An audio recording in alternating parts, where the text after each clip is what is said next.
Bismillahirrahmanirrahim. Assalamualaikum warahmatullahi wabarakatuh.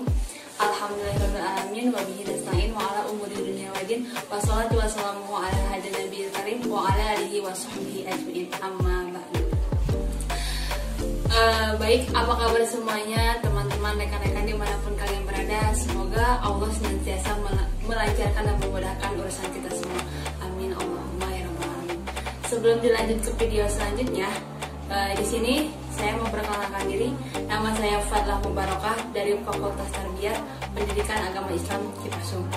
Insya Allah di video kali ini saya bersama teman-teman akan menjelaskan tentang memahami konsep produksi pembelajaran media berbasis online. Mungkin kalian udah gak aneh lagi ya tentang online. Di masa pandemi seperti ini pasti booming sekali kuliah online, sekolah online, dan banyak sekali yang serba online. Kalian pasti penasaran kan apa aja yang kita bahas? Jangan di stop dulu ya videonya, dilihat terus ya. Selamat menyaksikan.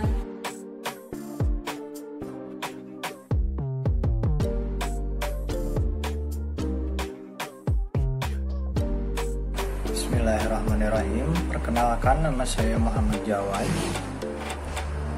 Saya di sini akan menjelaskan pengertian media pembelajaran, konsep pembelajaran melalui media sosial, dan pemanfaatan konsep pembelajaran menggunakan media sosial. Dan yang pertama yaitu pengertian media pembelajaran. Di sini saya mencantumkan di makalah yang saya buat ada lima pengertian pembelajaran. Yang pertama menurut Nunuk Suryani dan Leo Agung, yang dimaksud media pembelajaran adalah segala sesuatu yang dapat digunakan sebagai alat bantu dalam rangka mendukung usaha-usaha proses pelaksanaan proses belajar mengajar yang menjurus kepada tercapainya tujuan pembelajaran. Jadi menurut Nunuk Suryani dan Leo Agung ini adalah faktor pendukung ya. Media pembelajaran itu faktor pendukung agar tercapainya suatu tujuan, sehingga pelaksanaan proses pembelajaran itu sangat baik dan sangat tercapai. Nah, kedua, dalam bahasa Arab, media adalah perantara atau pengantar pesan dari pengirim ke penerima pesan. Pengertian ini gampang kita contohkan, mungkin seperti mengirim pesan di lewat SMS atau WA. Itu adalah suatu perantara, aplikasi itu suatu perantara kita mengirim pesan kepada yang kita kirim pesan tersebut. Nah, seperti itu ya. Yang ketiga, menurut Gagne menyatakan bahwa media adalah sebagai jenis komponen dalam lingkungan siswa yang dapat merangsangnya untuk belajar.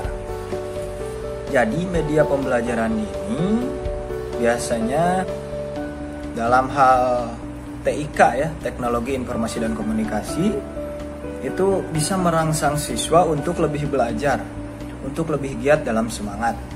Itu menurut Gagni ya. Yang keempat, menurut Briggs berpendapat bahwa media adalah sebagai alat fisik yang dapat menyajikan pesan serta merangsang siswa untuk belajar. Nah, jadi media pembelajaran ini harus sebagai alat fisik ya dalam menyajikan pesan. Yang kelima, menurut Rudy Susilana dan Cepiriana. Nah, ini lumayan ya. Media pembelajaran selalu terdiri atas dua unsur penting. Yang pertama, unsur peralatan atau perangkat keras, yaitu hardware, dan unsur pesan yang dibawanya, message atau software ya. Jadi media pembelajaran memerlukan peralatan untuk menyajikan pesan, namun yang terpenting bukanlah peralatan itu, tapi pesan yang dibawakan oleh media pembelajaran tersebut. Nah, di sini memang pesan itu sangat penting, tapi faktor untuk mendukung pesan tersebut juga harus diperhatikan. Sehingga dua faktor tersebut itu bisa saling mendukung lah, sehingga tercapainya tujuan pembelajaran. Nah, seperti itu ya. Dengan demikian, media merupakan salah satu komponen penting dalam pembelajaran, karena media merupakan suatu alat perantara pesan yang disampaikan oleh guru yang berupa pengetahuan maupun informasi kepada siswanya, dan siswa menjadi tahu serta dapat belajar dari pesan yang disampaikan. Ya, seperti itu ya. Jadi memang pesan ini biasanya disampaikan langsung pada proses belajar mengajar tatap muka, tapi dalam hal ini guru dapat memanfaatkan media pembelajaran yang bisa dimanfaatkan. Ya, banyak lah ya. Ada bisa di grup-grup Facebook, grup WA, atau mungkin zaman sekarang ada di Google Classroom, bahkan bisa diupload ke YouTube juga ya. Sekarang saya akan menjelaskan konsep pembelajaran melalui media sosial. Tadi sudah saya jelaskan, ada contoh konsep yaitu membuat grup di Facebook. Ya, kita contohkan saja dulu lah biar lebih gampang ya. Ada misalkan dalam grup itu 4-6 orang. Nah, kemudian di situ oleh guru atau tutor bisa dikasih soal atau dikasih pelajaran sehingga mereka bisa kerja kelompok langsung di media tersebut ya. Itu medianya mungkin grup Facebook atau grup WA juga silahkan, boleh lah ya.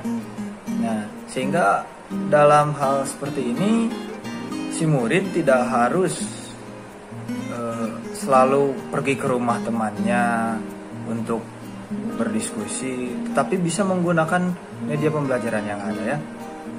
Ya, konsepnya mungkin untuk digunakan grup. Nah, di sini saya akan lebih spesifikasikan lagi, lebih jelaskan lagi. Ada 5 konsep yang bisa menunjang untuk tercapainya pembelajaran melalui media sosial. Di sini ada 5 konsep. Yang pertama, konten-konten mata pelajaran yang diajarkan seperti gambar-gambar, video-video, praktikum, atau video lainnya yang relevan dengan pelajaran tersebut. Jadi si video atau ya gambar-gambar, video-video praktikum itu harus relevan dengan pelajarannya, harus jelas ya. Kemudian yang kedua, situs yang kita buat itu harus menarik, harus dibuat seindah mungkin agar peserta didik tidak bosan ya untuk mengunjungi situs tersebut, sehingga konsep yang kedua ini bisa sangat bagus untuk diterapkan ya. Nah, yang ketiga, situs yang kita punyai itu harus kita isi oleh contoh soal, pembahasan, lembar kerja siswa, prosedur kerja dari sebuah pengamatan, dan yang membimbing siswa untuk menemukan sendiri jawabannya dan lain-lain ya, yang dapat membantu kita untuk mempercepat proses pembelajaran yang pada ujungnya dapat meningkatkan kualitas pembelajaran kita. Nah, di sini situs tersebut ya, berbasis jejaring sosial tersebut, nah harus diisi oleh banyak materi, contoh soal, ada jam kerjanya, lembaran kerjanya ya, supaya apa? Supaya bisa meningkatkan kualitas pembelajaran kita. Mungkin untuk guru lebih nyaman dan untuk murid lebih bisa dimengerti dan dipahami. Nah, kemudian yang keempat, situs haruslah berisi daftar perolehan nilai harian siswa, daftar hadir dan daftar lainnya yang menunjukkan kemajuan peserta didik, sehingga kegiatan pembelajaran itu dapat diakses oleh orang tua peserta didik di mana saja dan kapan saja. Jadi situs tersebut tidak hanya berisi soal, materi dan lain-lain, tapi juga ada di dalamnya ada daftar nilai ya. Misalkan daftar nilai, di situ daftar nilai yang bisa diakses oleh orang tua sehingga orang tua bisa mengetahui kemajuan siswa tersebut sampai mana ya. Apa yang belum siswa tersebut dicapai, apa yang sudah siswa tersebut sudah dicapai, sehingga yang belum tercapai bisa dikejar, yang sudah tercapai bisa ditingkatkan, seperti itu ya. Nah, kemudian yang kelima, situs berisi rangkaian materi atau rangkuman pembelajaran yang akan kita ajarkan. Ini pasti sekali ya, berisi materi dan rangkuman pembelajaran. Nah, sehingga siswa sudah membaca materi apa yang dipelajari di sekolah sebelum jam formal berlangsung. Nah, ya seperti itu. Kemudian di sini salah satu model, strategi dan pendekatan pembelajaran yang mengutamakan pada keterampilan tutor dalam mengelola pembelajaran, tutor atau guru ya, yakni dengan menggunakan media sosial. Ini sangat bagus sekali untuk menggunakan media sosial. Tujuannya untuk apa?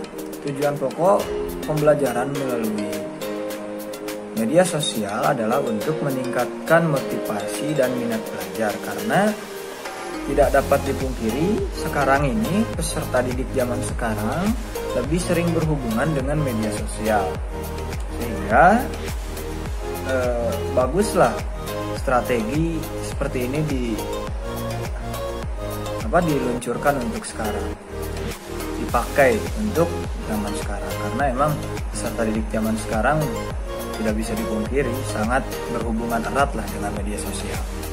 Sekarang saya akan menjelaskan pemanfaatan konsep pembelajaran menggunakan media sosial ya. Pemanfaatannya mungkin di sini ada dua, yaitu pemanfaatan teknologi informasi dan komunikasi atau TIK yang sudah saya sebutkan tadi di awal, dan yang kedua adalah jaringan komputer atau internet ya. Nah, pemanfaatannya mungkin di situ ada dua. Nah, seperti yang kita ketahui di awal bahwa pembelajaran berbasis di jaring sosial ini memungkinkan peserta didik belajar melalui komputer di rumah masing-masing, atau gadget masing-masing, atau smartphone masing-masing, bahkan mungkin sekarang laptopnya masing-masing ya. Mereka bisa mengerjakan itu di rumah, sehingga tidak harus ke sekolah mungkin, karena memang keadaan sekarang tidak memungkinkan untuk berangkat ke sekolah ya. Seperti contoh yang tadi, memanfaatkan konsep pembelajaran menggunakan media sosial, mungkin contohnya yang tadi yang membuat grup di WA, di Facebook, sehingga jika ada tugas bisa langsung mereka berkomunikasi dalam grup tersebut, mereka bisa langsung berdiskusi dalam grup tersebut.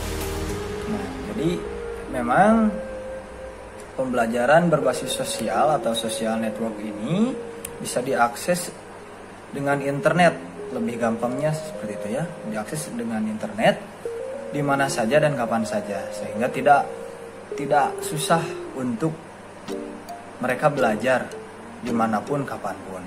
Mungkin faktor kekurangan dari social network ini atau belajar menggunakan internet ini, mungkin dari pihak peserta didik mereka adalah yang tidak mampu, sehingga banyak yang tidak mengikuti sekolah karena kemampuan ekonomi mereka tidak cukup untuk hal tersebut.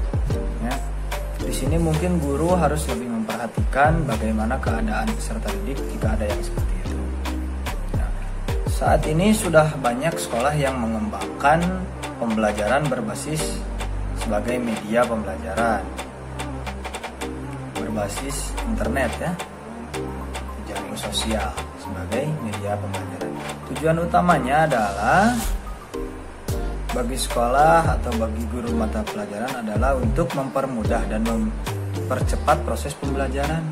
Memang seperti itu ya, dipermudah dan dipercepat sehingga murid itu dapat cepat menangkap mata pelajaran, menangkap ilmu yang dibagikan oleh guru ya. Dengan model ini proses pembelajaran dapat menjadi di mana saja dan kapan saja. Ya, pemanfaatannya mungkin masih seperti tadi ya, gampang untuk dicontohkan dan dapat dipelajari. Terima kasih. Wassalamualaikum warahmatullahi wabarakatuh.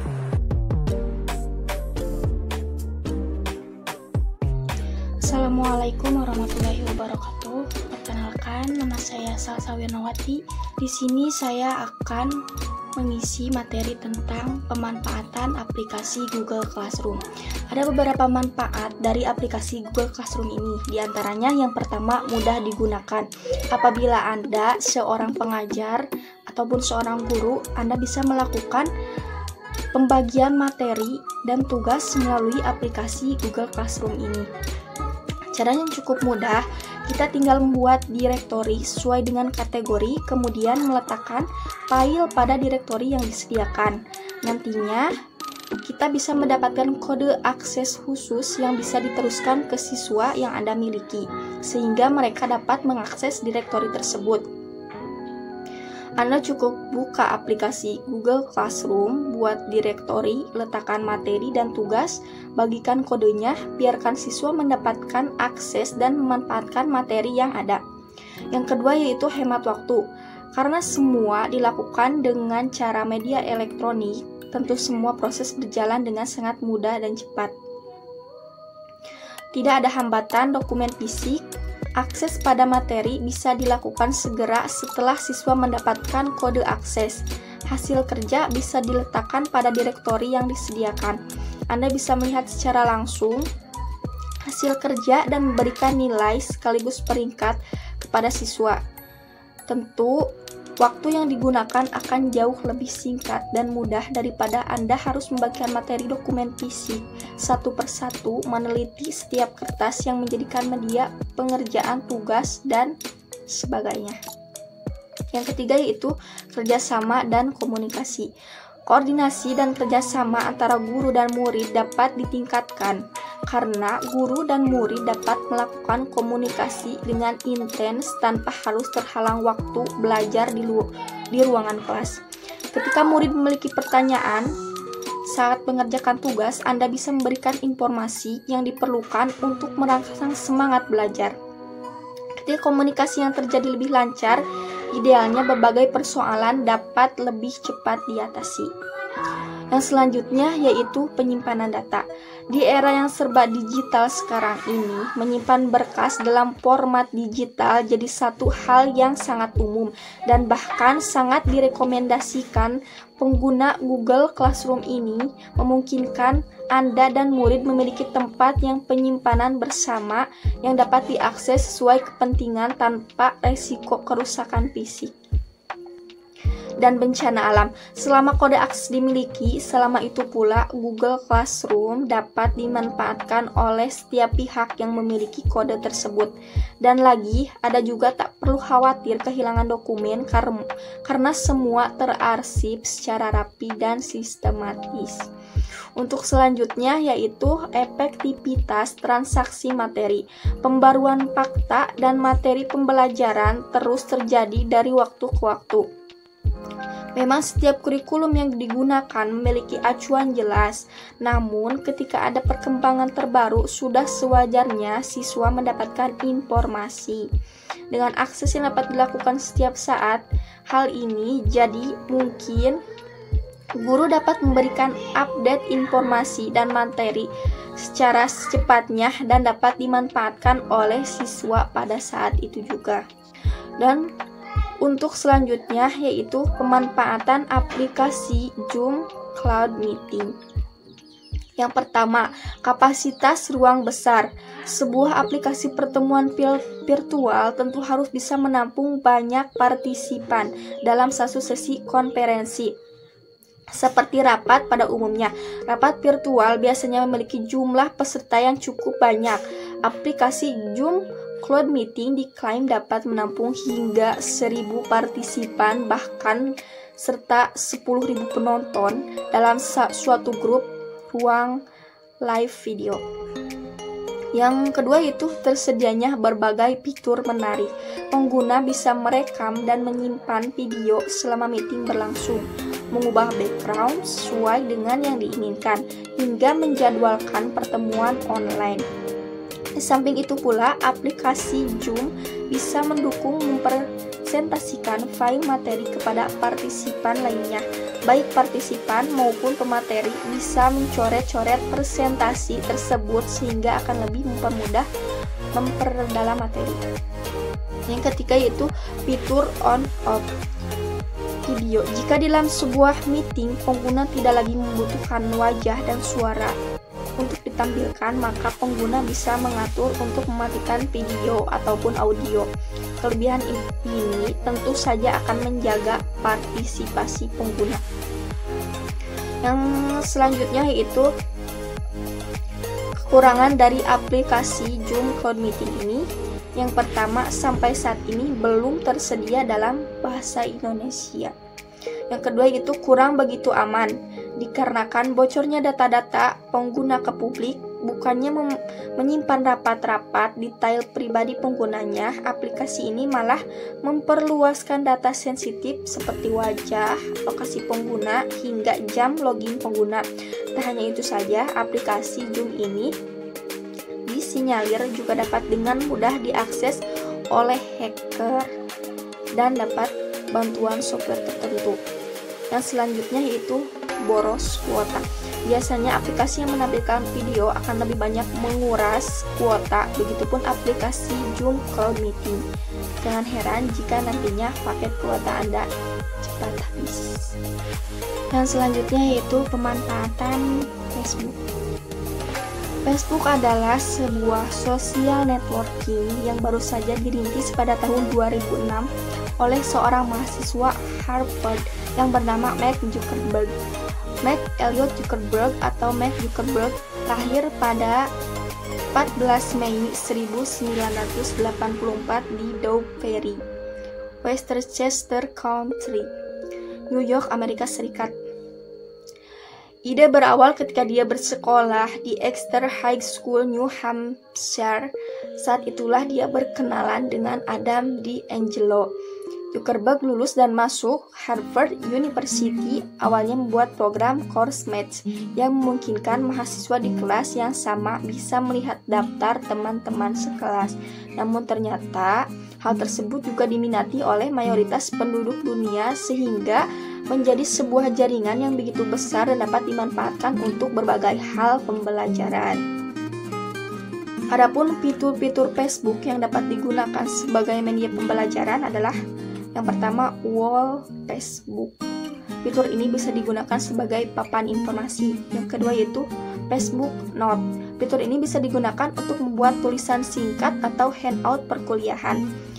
Yang ketiga yaitu fitur chatting. Fitur ini bisa digunakan untuk mengobrol langsung dengan sesama pengguna Facebook lainnya yang telah menjadi teman sekalipun menjadi media diskusi online. Yang keempat, Facebook Group. Fitur ini bisa digunakan untuk komunitas peserta didik, kajian-kajian keilmuan, study club, dan mengontrol jumlah siswa ataupun pelajar yang mengikuti perkuliahan atau pembelajaran secara distancing learning. Yang selanjutnya yaitu Facebook Quiz.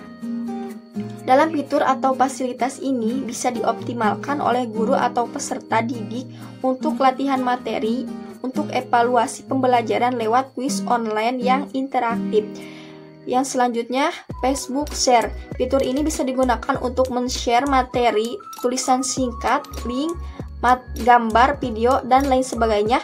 Model pembelajaran yang bisa digunakan dalam penerapannya yaitu pembelajaran Group Investigation dan TPS, Think, Share, and Share. Adapun strategi yang bisa dipakai adalah guru bisa berperan aktif dengan cara membuat grup yang berhubungan dengan mata pelajaran yang berkaitan, kemudian dapat mensosialisasikannya kepada peserta didik.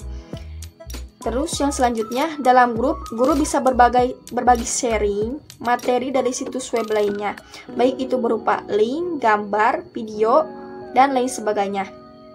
Yang seterusnya yaitu dalam fasilitas game, kuis bisa dijadikan media latihan atau evaluasi yang membuat latihan atau kuis di Facebook. Mungkin sekian yang dapat saya sampaikan, kurang lebihnya mohon dimaafkan. Wassalamualaikum warahmatullahi wabarakatuh.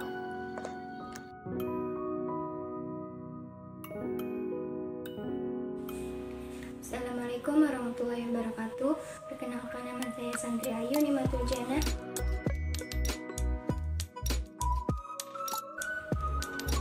Selanjutnya, pemanfaatan konsep pembelajaran menggunakan media sosial selain dari Google Classroom, Zoom, dan Facebook. ialah pemanfaatan dari YouTube. YouTube adalah sebuah situs website media sharing video online terbesar dan paling populer di dunia internet. Saat ini pengguna YouTube tersebar di seluruh dunia dari berbagai kalangan, dari tingkat anak-anak sampai dewasa.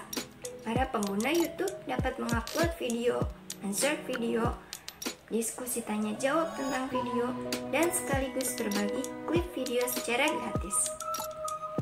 Setiap hari ada jutaan orang yang mengakses YouTube, sehingga tidak salah jika YouTube sangat berpotensial untuk dimanfaatkan sebagai media pembelajaran. Pasti tujuan memanfaatkan YouTube? Tujuannya yaitu sebagai media pembelajaran yang menciptakan kondisi dan suasana pembelajaran yang menarik, menyenangkan, dan interaktif. Video pembelajaran di YouTube dapat dimanfaatkan untuk pembelajaran interaktif di kelas, baik untuk siswa maupun guru itu sendiri, melalui presentasi secara online maupun offline. Pemanfaatan YouTube sebagai media pembelajaran dapat digunakan setiap saat tanpa dibatasi oleh ruang dan waktu, dengan syarat komputer atau media presentasi tersebut terhubung dengan media internet.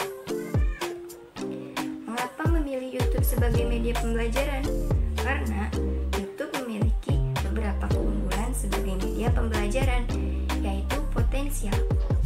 YouTube merupakan situs yang paling populer di dunia internet saat ini yang mampu memberikan added value terhadap education atau pendidikan. Praktis, YouTube mudah digunakan dan dapat diikuti oleh semua kalangan termasuk siswa dan guru. Lalu informatif, YouTube memberikan informasi tentang perkembangan ilmu pendidikan, teknologi, dan kebudayaan. Lalu interaktif, yaitu YouTube memfasilitasi kita untuk berdiskusi ataupun melakukan tanya jawab, bahkan mereview sebuah video pembelajaran. Adapun shareable, yaitu YouTube memiliki fasilitas link HTML, embed kode video pembelajaran yang dapat di-share di jaring sosial seperti Facebook, Twitter, dan juga blog atau website. Yang terakhir, YouTube sangat ekonomis, yaitu YouTube gratis untuk semua kalangan. Selanjutnya, pemanfaatan WhatsApp atau yang sering kita sebut WA. Penggunaan WhatsApp ini sebagai media literasi digital siswa meliputi 3 hal, yaitu dapat berbagi materi pelajaran di WhatsApp dengan fitur forward memudahkan untuk mengirim atau melanjutkan ke teman yang lain tanpa harus membuka pada manajer file di gawai. Selanjutnya, pembelajaran jarak jauh atau PJJ bisa dilakukan salah satunya dengan fitur WhatsApp yang bisa mengirim voice note atau perekam suara. Perekam suara bisa digunakan untuk siswa dalam mengemukakan pendapatnya. Apabila ada tes kemampuan berbicara, siswa bisa menggunakan voice note tersebut. Yang terakhir, WhatsApp Story merupakan salah satu media untuk berbagi dan menyimak siswa di luar grup chat yang dimiliki siswa tersebut. Berbagi foto, video, atau link website yang mungkin belum diketahui banyak orang, sehingga apabila ada siswa yang lain yang melihat status tersebut bisa memberikan komentar. Kemampuan literasi digital siswa berkaitan dengan kemampuan berbahasa siswa itu sendiri, yaitu mendengar, berbicara, membaca, memirsa, dan menulis. Untuk itu cukup sekian yang bisa saya sampaikan. Wassalamualaikum warahmatullahi wabarakatuh. Nah, udah dilihat dong ya tadi sedikit pemaparan dari teman-teman Fanda yang tentang bagaimana media pembelajaran, konsepnya, pemanfaatannya, bahkan teman-teman. Sedikit ya sama Fanda simpulkan bahwa media pembelajaran adalah media di mana alat bantu, alat pendukung seorang guru untuk mencapai kesuksesannya, mencapai tujuannya untuk mengajar kepada para murid. Adapun contohnya dari media pembelajaran online ada Facebook, WhatsApp, Classroom, sama Zoom. sedikit diulas, ada kekurangan dan kelebihan dari beberapa media tersebut. Contohnya di Classroom. Di Classroom kita bisa menyimpan file, bisa mengabsen, dan bisa berdiskusi di sana. Tetapi kekurangannya itu terkadang di Classroom kurang sekali atau sedikit agak lambat dalam notif atau dalam pengumumannya, sehingga banyak sekali anak-anak yang kesusahan dalam sinyal atau sering sekali anak-anak tidak mengikuti mata kuliah di dalam kelas tersebut. Mungkin cukup sekian dari kami. Mohon maaf kurang dan lebihnya. Semoga bermanfaat. Wabillahi taufiq wal hidayah. Wassalamualaikum warahmatullahi wabarakatuh.